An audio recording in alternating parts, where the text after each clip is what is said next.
Vivemos tempos de obscurantismo em que o negacionismo está aí atrapalhando tudo, fazendo com que as pessoas votem em pessoas escusas, fazendo com que as pessoas tomem decisões que podem levar à morte delas ou das pessoas com as quais elas convivem. Tempos difíceis. E muito disso é culpa da ciência. Ou melhor, é culpa dos cientistas.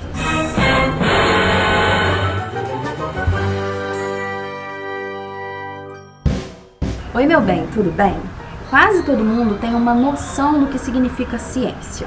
Você pode não entender nada sobre ciência, mas você entende quando alguém diz que a cura para determinada doença está sendo cientificamente testada ou pesquisada, ou que não existe comprovação científica para a telepatia. Mesmo não sabendo o que é ciência, a maioria das pessoas tem uma noção de que quando se fala que algo é científico, estamos falando de algo sério, algo exato, objetivo, uma coisa que é quase sempre importante e tida como verdade. Yes, science! Quando as pessoas começam a negar essa ciência e a dizer que não, que elas acreditam naquela outra coisa ali, porque aquela outra coisa ela viu acontecer, a gente está falando de um princípio que existe na ciência e existe também no conhecimento popular, que é o empirismo ou a experimentação. O que nós chamamos hoje de ciência moderna teve muitas caras e muitos nomes nos séculos 16 e 17. Alguns desses nomes foram filosofia natural, magia universal, nova ciência, filosofia experimental. A ciência estava nascendo, então havia muita discussão e debates intermináveis sobre quais seriam seus pontos de apoio, seus principais temas, a maneira de fazer essa ciência. Alguns achavam que a ciência deveria retomar os conhecimentos clássicos, aqueles nascidos lá na Grécia Antiga e que depois passaram para as civilizações helenística e romana. Já outros achavam que o melhor era acabar com os conhecimentos clássicos e começar tudo do zero, ouvindo da própria natureza o que ela tinha para contar. Entre esses dois casos extremos havia uma infinidade de opiniões, que podiam ser defendidas por um indivíduo ou defendidas por grupos. Nesse caso, algumas delas deram origens a correntes, linhas ou escolas de pensamento dentro da ciência. Entre os séculos 18 e 19, vai se chegando a um denominador comum ali, esse debate vai chegando ao final e vão se definindo algumas regras do jogo científico. A ciência vai criando um perfil único, cada vez mais parecido com o que a gente conhece nos dias de hoje. O termo ciência, em seu sentido moderno, foi criado no século XIX. A palavra ciência é muito antiga. Ela vem do latim e significa conhecimento em geral. Muita coisa mudou do século XIX para cá. Eu acho que dá para perceber isso, assim, se você olhar assim, os registros daquela época e a vida que você vive hoje no século XXI.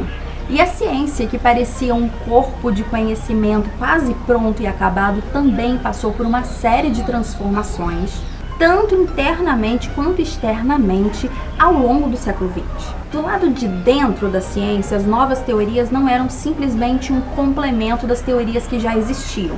Muitas teorias científicas antigas caíram por terra, deram lugar a novas teorias, porque novas descobertas foram feitas e os paradigmas da ciência mudaram. É importante entender que a ciência é um conhecimento que faz parte de uma determinada época e de uma determinada cultura. Por isso que ela tem tantas idas e vindas. Mas o que eu quero dizer quando eu digo que a ciência é feita de paradigmas? Um paradigma seria o conjunto de normas, regras, técnicas e teorias que direciona a ciência conforme a época e as comunidades científicas envolvidas no processo.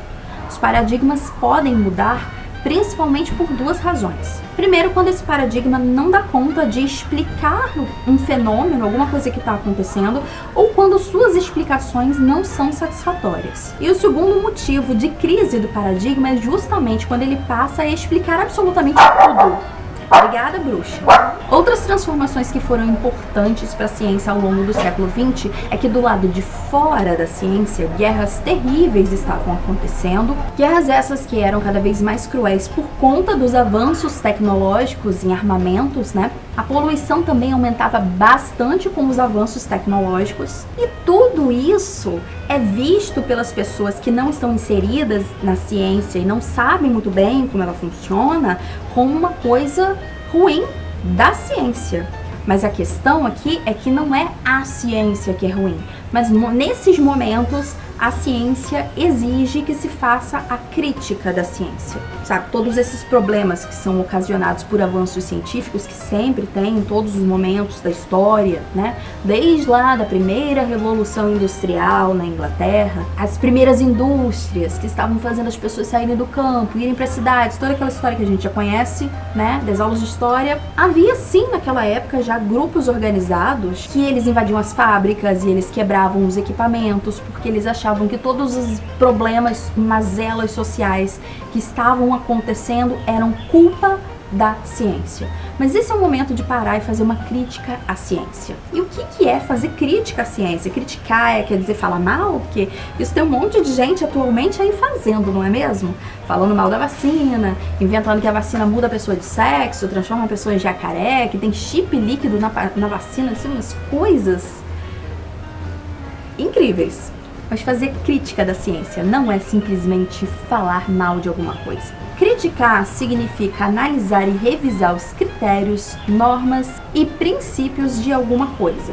A crítica serve para entender problemas e falhas. Se ao fazer a crítica da ciência você percebe que alguns desses critérios científicos têm problemas, então você propõe modificações. E eu acho que esse é um momento, sim, de dizer que a comunidade científica tem uma parcelinha aí de responsabilidade no desconhecimento que a população em geral leiga tem a respeito de como funciona a ciência, de como funciona fazer uma vacina, de como funciona um vírus no corpo, de como funciona a ciência de modo geral, até para entender que existem já provas científicas de que a Terra, por exemplo, não é plana.